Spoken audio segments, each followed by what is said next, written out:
イナルファンタジー10-2。プレイステーション。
西暦2023年、巨大企業の内部告発が世界を揺るがす大事件の幕を開ける。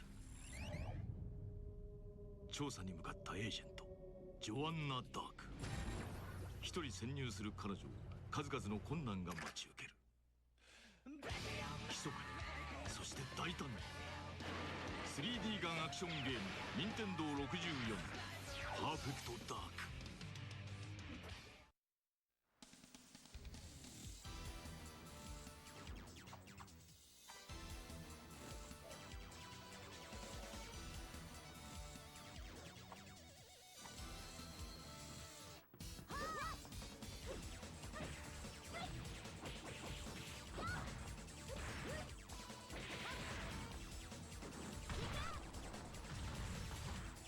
遊んでる暇はないの。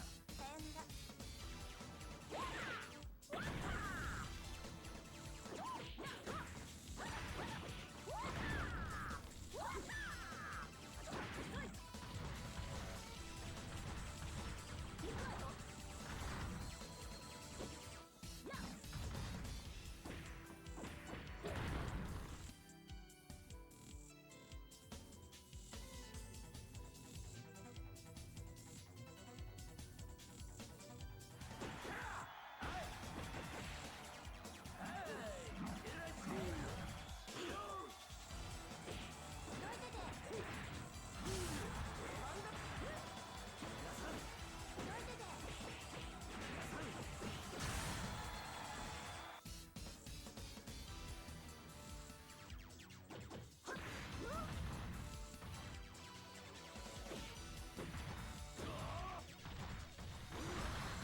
舞台ね。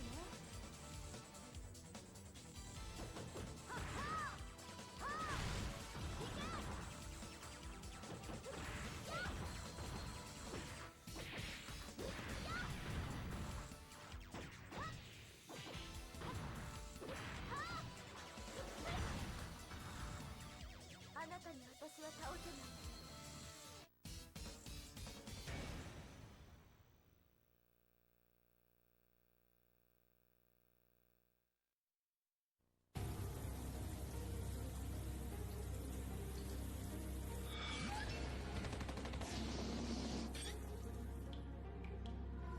Parasite Eve 2.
君なの？それとも似てるだけ？ファイナルファンタジー10、2。プレイステーション。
西暦2023年、巨大企業の内部告発が世界を揺るがす大事件の幕を開ける。調査に向かったエージェントジョアンナ・ダーク。一人潜入する彼女を数々の困難が待ち受ける。密かに、そして大胆に 3D ガンアクションゲーム任天堂64パーフェクトダーク。